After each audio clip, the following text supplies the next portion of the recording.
Olá pessoal, sejam bem-vindos a mais um vídeo do canal. No vídeo de hoje a gente vai estar falando sobre um anúncio que eu acho que é extremamente interessante. Então vamos falar sobre o Keras nesse vídeo. E aqui, como vocês podem ver, a gente tem introduzindo a página para que a gente possa tá falando sobre esse assunto nesse vídeo. Então, apresentando o Keras Core, Keras para TensorFlow, JAX. Então pessoal, com o Keras Core, o Keras vai voltar a ter suporte para diversos frameworks para utilizar no back-end, que é extremamente poderoso. Então, o Keras começou como um framework para treinar um modelo de Deep Learning usando o Theano, e depois adicionaram o TensorFlow, o CNTK que era o framework da Microsoft que ela acabou abandonando. Também tinha o framework da Amazon, o MXNet, também era outro framework. Parece que está ativo, mas eu não ouço falar tanto. Atualmente, os frameworks mais falados são o TensorFlow e o PyTorch, que foram os que ficaram mais ativos. Mas então, por que isso é tão importante? A gente vai estar falando nesse vídeo especificamente porque depois de ver tanta coisa acontecendo nesse cenário de Deep Learning, a gente começa a ver que parece ser cíclico. Esse ciclo de que a gente tem uma inovação e às vezes algumas decisões são repensadas. Então, há alguns anos atrás, alguém perguntou ao François Chollet, que é o criador do Keras, ele iria implementar a PyTorch no Keras 2, né, que é a versão do Keras que foi totalmente abordando o TensorFlow como back-end. Então, no Keras 2, o Keras se tornou basicamente uma API de alto nível para o TensorFlow. Não era um framework solo, um framework que existia e você poderia escolher qual back-end você utilizaria dependendo do seu hardware ou do seu conhecimento naquele hardware. Só que com essa decisão, o PyTorch continuou ganhando campo, né? O PyTorch hoje em dia é um dos frameworks mais utilizados, principalmente por conta da sua filosofia de desenvolvimento, que ela é mais dinâmico em relação ao TensorFlow. A gente vai estar falando aqui sobre isso, então vamos lá, né? Vamos começar a falar sobre alguns detalhes desse framework. Temos o prazer de compartilhar com você uma nova biblioteca chamada Keras Core, uma versão prévia do futuro do Keras. No outono de 2023, esta biblioteca se tornará o Keras 3.0, né? Então o Keras está chegando à sua versão 3.0. O Keras Core é uma reescrita completa da base de código do Keras, que rebasa em cima de uma arquitetura de back-end modular. Ela possibilita a execução de fluxos de trabalho Keras em estruturas arbitrárias, começando com TensorFlow, JAX e PyTorch. Então o meme se tornou realidade, né? O Keras vai ter suporte ao PyTorch, que é algo muito interessante. Depois de muita luta aí da comunidade de Keras para ter suporte ao PyTorch, finalmente vai acontecer isso. Eu posso fazer algumas especulações porque isso está sendo feito, já que basicamente o Keras há muitos anos é um projeto do Google, né? Já que o François Chollet trabalha no Google. Então, o Keras basicamente foi adotado por uma grande parte dos Googlers, principalmente porque facilita bastante o desenvolvimento e o teste de novas ideias, porque você não precisa escrever tantas linhas de código para ter um código treinando. O TensorFlow, uma das maiores críticas do TensorFlow era a quantidade de código que você tinha que escrever para começar a treinar um modelo, né? Declaração de grafos, declaração de funções para perda, né? O cálculo de custo e dataset, você tinha que chamar uma função para rodar um grafo usando session. Era muito complicado, né? O TensorFlow. Com o Keras ficou muito mais funcional o desenvolvimento do modelo. Basicamente são 3 passos, ou 4 passos. É o dataset, função de custo, otimizador, definição do modelo e o loop de treinamento, né? São 5 passos, você já começa a ali ter o treinamento de um modelo, você pode definir esse código como você quer. Então, por que estamos tornando Keras multi-backend novamente? Então, aqui basicamente a gente vai ter a resposta porque dessa decisão, então vamos lá. Então, Keras Core é um grande retorno às nossas raízes multi-backend. Não muito tempo atrás, Keras podia rodar em cima de Theano,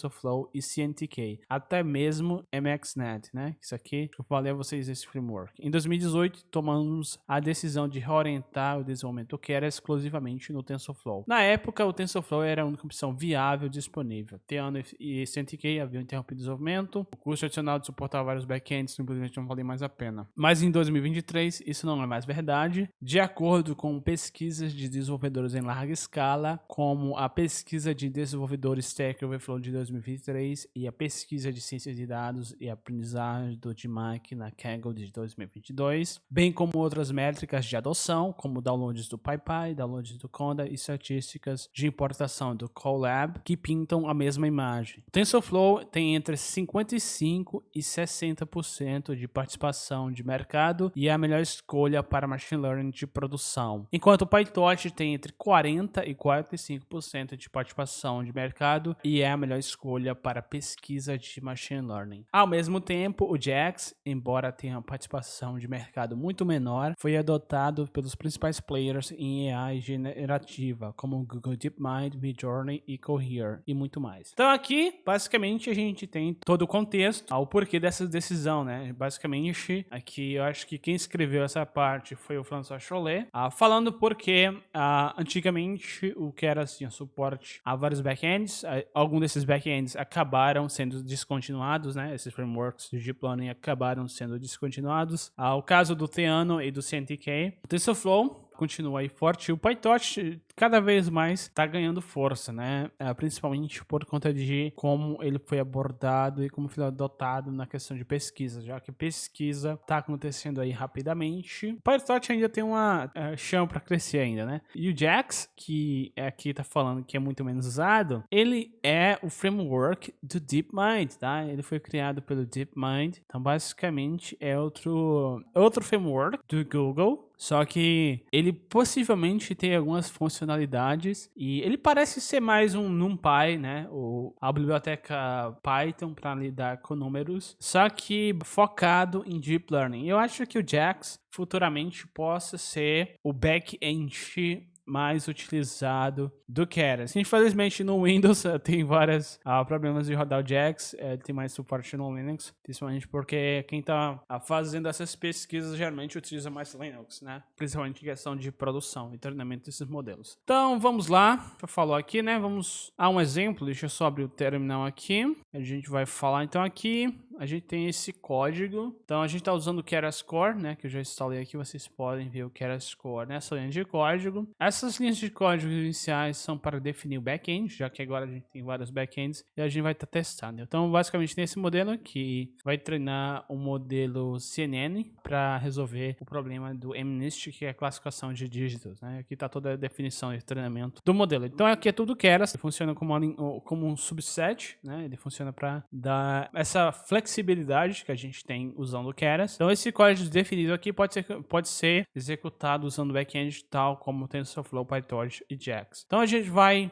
rodar esse código, né? A gente vai rodar Python, MNIST example.py. Eu vou abrir aqui um novo terminal e a gente vai rodar o comando NVIDIA SMI-L1, ok? E a gente aqui vai estar vendo, não fica fácil de visualizar, mas a gente pode, deixa eu só cancelar.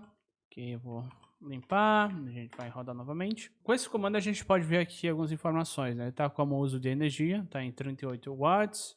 Uso de memória de vídeo está em 1 GB e 200 megas, então a gente tem informação aqui, ok? Então eu vou estar rodando esse código, eu não fiz alguma alteração nenhuma, tá pessoal? O mesmo código, a gente vai passar aqui "-b torch", né? A gente vai começar usando o PyTorch como back-end, então a gente vai executar e no final ele deve me dar o tempo de treinamento. Vocês vão ver algumas coisas interessantes, tal como novas informações, as novas barras de treinamento que são mais chamativas, então a gente vai rodar esse exemplo aí, a gente vai estar falando sobre quais são as implicações disso, né? Então, o uso de placa de vídeo ainda está em 1200 megabytes, que a magiquinha na palavra mágica, using PyTorch backend. Então, tá usando realmente o PyTorch e a gente aqui pode ver o uso de GPU 3D. Isso aqui vai ser o uso de placa de vídeo. Eu não tô com a função para ver o CUDA, porque eu tô utilizando o Hardware Scheduling. Então, ativando o Hardware Scheduling no Windows, desabilita a opção de você ver a quantidade de CUDA que está sendo utilizado, ok? E aqui vocês podem ver essa nova tela de treinamento que eu acho que ficou muito bacana. A gente tem essa barra de progresso em verde, que mostra o progresso em cada época, que eu acho muito interessante, né? Então, realmente ficou bem interessante essa nova UI. Então, o outono deve ser lá para outubro, né? Ou setembro. Quando o Keras 3.0 vai ser lançado. E eu acho que vai ser bem interessante a gente falar sobre isso. Então, vamos trazer aqui aquele terminal. Então, a gente vê que a gente está utilizando aí cerca de 75 watts para efetuar o treinamento, e a quantidade de memória sendo utilizada é de 2.6 GB, 2.600 megabytes. Me parece, né, pode ser apenas uma impressão minha, mas me parece que o PyTorch está utilizando menos memória de vídeo, o que é interessante, já que isso permite que a gente treine modelos com mais parâmetros. Eu ainda preciso testar com o TensorFlow e vocês vão entender o que eu vou estar falando aqui no momento, né? A gente só tem que esperar aqui o treinamento finalizar. Faltam 3 épocas. A precisão está em 97%. A gente pode ver aqui a precisão em 97%. O erro, né, o loss, está em 0.7. A gente vê aí que esse modelo realmente está aprendendo a resolver o MNIST, né? Que é um problema que a gente já sabe resolver há muito tempo, né? Mas para fins demonstrativos é bem interessante. A gente não está rodando com batch tão alto, né? O batch size de 128. A gente poderia testar um batch size muito maior, né? Já que esses são vetores, né? São matrizes pequenas. A gente poderia inclusive aí dar um batch size de 1024 ou 2048. Então aqui a gente pode ver que a temperatura da placa de vídeo está normal, 64 graus. Tá rodando normal. Aqui parece que não está usando completamente a placa de vídeo, né? 40%. Talvez a gente tenha algum tipo de bottleneck e uma parte que a gente não está percebendo. Eu acho que o treinamento já está sendo quase efetuado e o treinamento foi de fato efetuado. Então a gente aí rodou esse modelo em cerca de 200 segundos, né? Usando o Torch como back-end. Então vamos agora testar com o TensorFlow, né? A gente vai agora testar com o TensorFlow. Acho que algum dia vocês vão achar isso interessante, né? Vamos aqui utilizar o TensorFlow. Vamos rodar usando o TensorFlow. Lembrando que o PyTorch focou bastante no TensorFlow por muito tempo. A gente vê que está usando o TensorFlow. E só um minuto, pessoal. Vocês vão ver o que eu queria falar antes. Lembrando que isso aqui é teste, né? Ok, e a gente vê aí que deu um erro, né? Então eu sabia que esse erro já iria ser ocorrido, né? Eu iria ocorrer esse erro por conta que eu já tinha testado esse código antes. Então basicamente ele só rodou aí alguns steps, né? E deu algum erro, a gente tem que depois reportar esse erro para que eles possam verificar onde está acontecendo. Provavelmente está acontecendo esse erro dentro do loop de treinamento, né?